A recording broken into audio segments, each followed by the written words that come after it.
Hello there, Vivian. Let's have a quick look at your essay. Okay, then. Right, the first sentence is grammatically correct, but we can improve it and we can say people hold different views about the purpose of schools. Some argue that schools should provide students with more interesting courses or activities, yet opponents believe otherwise. Okay, then. Okay, or we could even say, um, yet there are opponents who believe that the school should be a more entertaining place to learn or to, yeah. Yet opponents believe otherwise.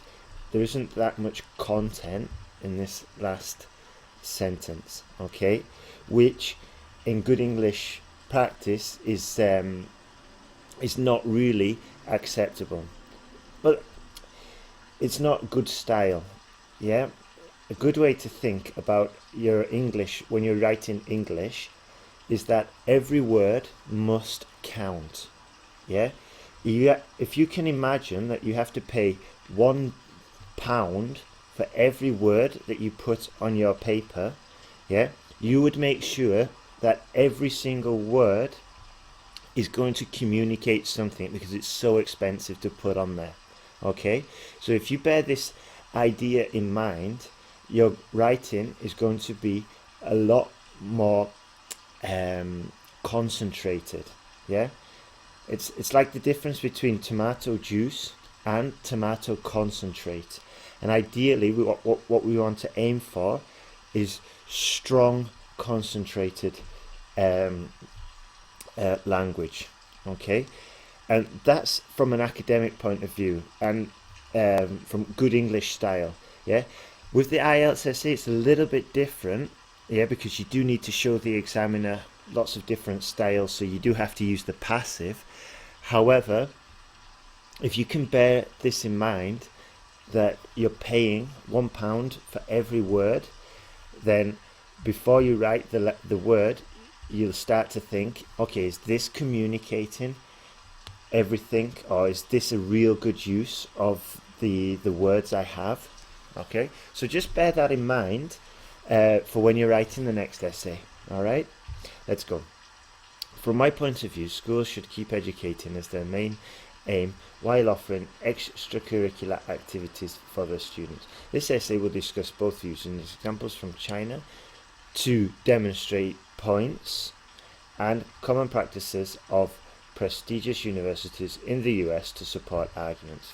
Fantastic.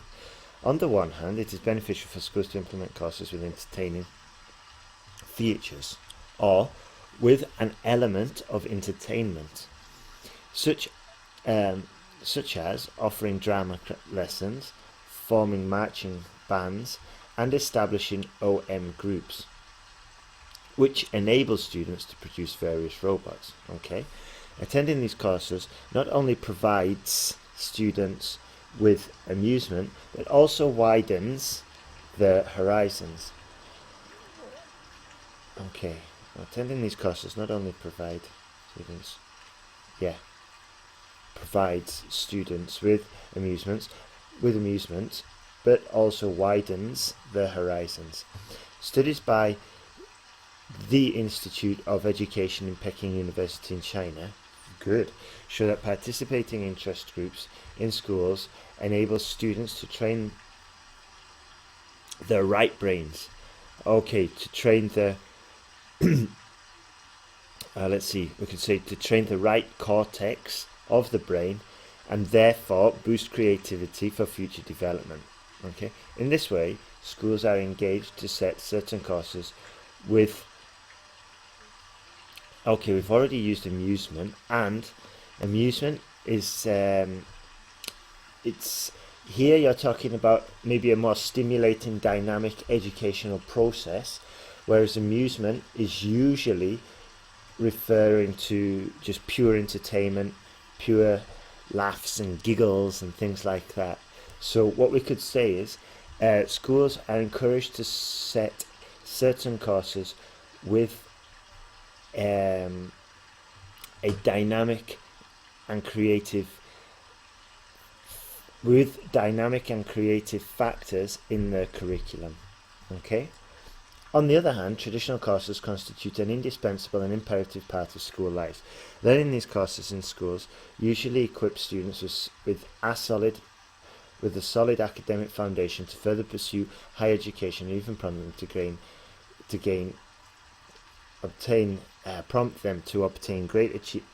to gain great achievement in the designated field. Could this be reduced to be more succinct and more precise? Going back to what I was talking about earlier. If you can, fantastic. Do that in the next edit. For example, the world's famous universities, such as Harvard and MIT, are renowned for their academic abilities in research and application fields. Thanks to the knowledge imparted from these universities when graduated, their graduates made certain breakthroughs in selected fields, and some of them even achieved Nobel Prizes in them. Therefore, schools should put more emphasis on imparting knowledge to their students. To conclude, schools, colleges, and universities should mainly focus on educating to equip them with better with interest, while interesting courses should not be neglected for students to fulfill their potential. Okay, good work, Vivian. Implement all those changes, then send it back. Alright, you're doing really good.